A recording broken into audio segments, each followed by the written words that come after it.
guys.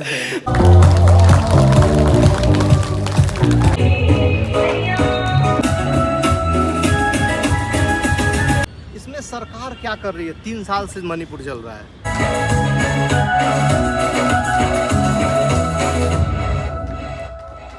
Hello ma'am, I know Zilai Mafam say Jantar Mantar protest of Nitorum Manipur Giko, Dudo Ram Lila Maiden don't talk re, Adugi I of Silambida in a consider Gadikam, Nungshit Larum Batare.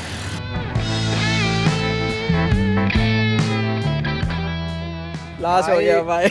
हम लोग गए थे जंतर मंतर से. मैं cab करके यहाँ पे आया. एक इन्फ्लुएंसर है बागी हरियाणी, वो बोले थे कि जंतर मंतर पे हो रहा है प्रोटेस्ट. फिर वहाँ गया मैं. टाइम तो बता देना चाहिए यार. मतलब दो जो खाऊद्रमनी ना उपाय लेते मतलब दिलो है सिदा को लाते लाए तो मी लाकनरी अम्मा ती मतलब लाकनरी मोई लाई खेसे लोइना आदसु लाई को अब सिदा तोरम बने अदुगा थेंग बा हाइदोरा मैम अखोई टाइमिंग से खंगदबगिरा लोइबगी मतलब हाइदेबको अदो थबक लोइनरगा लाकनबा मैम यावरी हजिकसे अदो जेएनयू दा सिटी कन्वेंशन दा वर्ल्ड इंडिजिनस प्रोग्राम पंगथोई मणिपुर के को अदो चटलगा अदोनी येंगोसे मैम. इसमें सरकार क्या कर रही है? 3 साल से मणिपुर जल रहा है. 5 मिनट का टाइम नहीं दिया इन्होंने. जो जल रहा है हमारे जो है और हिंदू मुस्लिम और बीजेपी और कांग्रेस को लेके आप मुद्दा बना रहे हो भाई. तो मरोय थबक सु चटकनी अदुना कइनो तोसे वर्ल्ड इंडिजिनस डे ओइना येंगुरसे.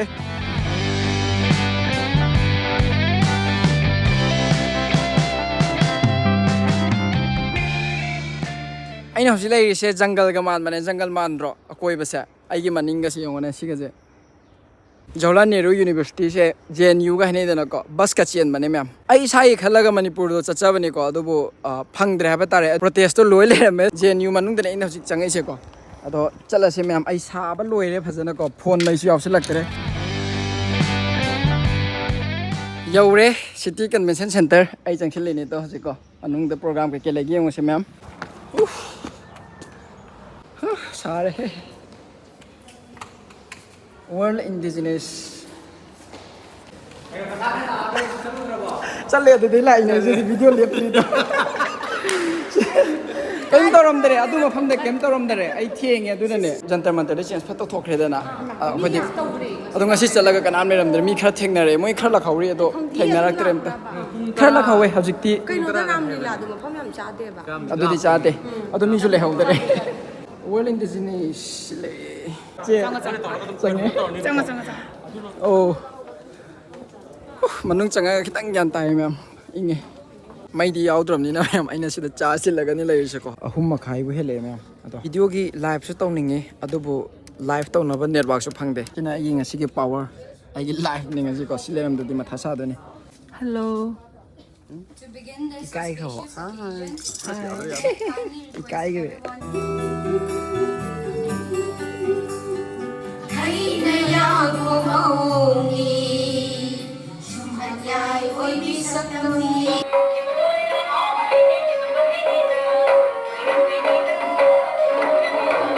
लोइना आइना मिंग अमम तम पंजद्रगसु थागचरी कम्युनिटी की लीडर सिंह इसागी खंगना लाक्पिबा इसागी प्रोग्राम निखलगा सरुगा बिबिगी दमक्ता यामना तरामना ओक्चरी. Now let's welcome the talented Funaba martial arts team, proud performers on India's Got Talent, to the stage with a big round of applause.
ꯊꯥꯡꯖꯤꯟꯕꯤꯔꯝꯃꯒꯦ ꯉꯥꯏꯍꯥꯛ ꯑꯆꯥꯄꯣꯠ ꯔꯤꯐ꯭ꯔꯦꯁꯃꯦꯟ ꯌꯧꯔꯛꯑꯦ ꯃꯌꯥꯝ ꯀꯣ ꯆꯥꯛꯇꯦꯁꯨ ꯂꯥꯝꯃꯦ ꯉꯁꯤꯒꯤ ꯖꯒꯣꯏ ꯁꯥꯈꯤꯕꯅꯦꯀꯣ ꯀꯔꯤ ꯍꯥꯏꯗꯣꯏꯅꯣ ꯑꯩꯈꯣꯏꯅ ꯁꯥꯔꯤꯁꯤ ꯀꯁꯇꯝꯁꯦ ꯀꯩ ꯍꯥꯏꯗꯣꯏꯅꯣ ꯑꯩꯅ ꯉꯁꯤ ꯁꯥꯏꯗꯣ ꯊꯧꯒꯜ ꯖꯒꯣꯏ ꯈꯝꯕ ꯍꯩ ꯌꯥꯝ ꯍꯩ ꯑꯁꯦꯡꯕꯩꯅꯦ ꯊꯕꯛ ꯀꯜꯂꯦ ꯊꯕꯛ ꯀꯟꯕ ꯉꯥꯛꯇꯅꯦ ꯃꯤ ꯐꯨꯅꯒꯗ꯭ꯔꯥ ꯏꯁꯤꯡ ꯊꯥꯡ ꯂꯩꯔꯦ ꯇ꯭ꯔꯦꯅꯤꯡ ꯇꯧ ꯂꯩꯔꯦ ꯁꯤꯗ ꯑꯣ ꯃꯤ ꯑꯅꯤ ꯄꯥꯏꯁꯤ ꯎꯗ꯭ꯔꯣ ꯑꯅꯤ ꯄꯥꯏ ꯅꯪꯅ ꯑꯃꯗꯪꯒ ꯄꯥꯏ ꯂꯥꯛꯑꯦ ꯏꯁ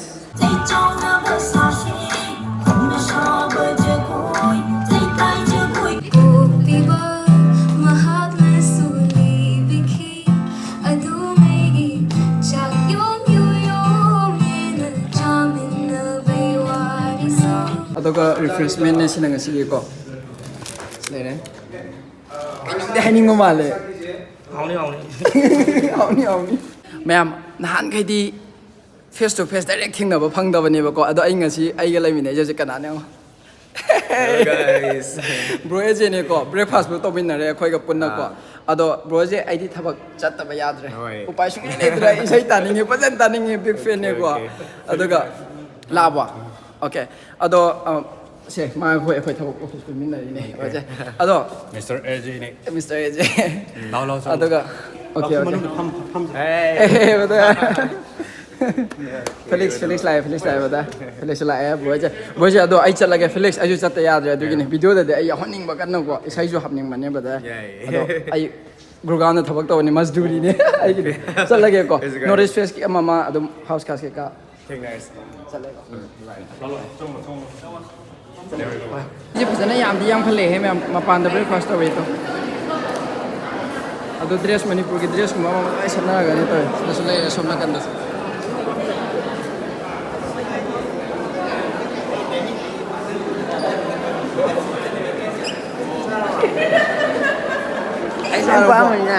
ꯂꯣꯠ ꯆꯥꯔꯕꯣꯅ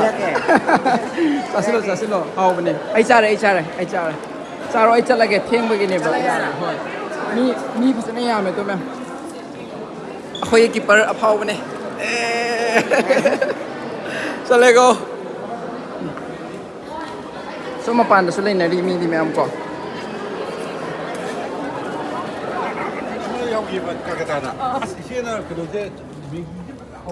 ꯁꯣꯝꯗꯁꯨ ꯃꯤ ꯌꯥꯝ ꯂꯩꯔꯦ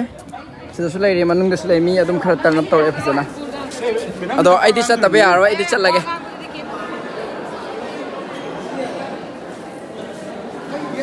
ꯑꯆꯥꯄꯣꯠ ꯃꯨꯟꯅꯩꯔꯣ ꯑꯩ ꯆꯠꯂꯒꯦ ꯑꯣꯖꯥ ꯂꯩꯍꯧꯔꯣ ꯃꯌꯥꯝ ꯑꯣꯐꯤꯁ ꯌꯧꯔꯦ ꯑꯩꯒꯤꯅ ꯄꯨꯡ 6ꯀꯤ ꯂꯣꯒꯏꯟꯅꯦ 7 ꯇꯥꯗꯣꯔꯦ ꯁꯣ ꯚꯤꯗꯤꯑꯣꯁꯤꯗ ꯂꯣꯏꯁꯤꯜꯂꯦ ꯃꯌꯥꯝ ꯉꯁꯤꯒꯤ ꯚꯤꯗꯤꯑꯣꯁꯦ ꯗꯦꯜꯂꯤꯗ ꯁꯨꯝ ꯇꯧꯃꯤꯟꯅꯕ ꯊꯕꯛꯇꯣ ꯑꯩꯈꯣꯏ ꯉꯁꯤꯒꯤ ꯑꯣꯏꯅ ꯁꯨꯛꯇꯨꯝ ꯇꯨꯝꯗꯕꯤꯗꯀꯣ ꯑꯌꯨꯛꯇꯒꯤ ꯍꯧꯖꯤꯛ ꯅꯨꯃꯤꯗꯥꯡꯗ ꯊꯕꯛ ꯁ꯭ꯇ꯭ꯔꯦꯠꯇ ꯑꯃꯨꯛ ꯂꯥꯛꯑꯦ ꯊꯕꯛꯇꯒꯤ ꯍꯜꯂꯛꯑꯦ ꯊꯕꯛꯇ ꯑꯗꯨꯝ ꯂꯥꯛꯑꯦ ꯕꯥꯏ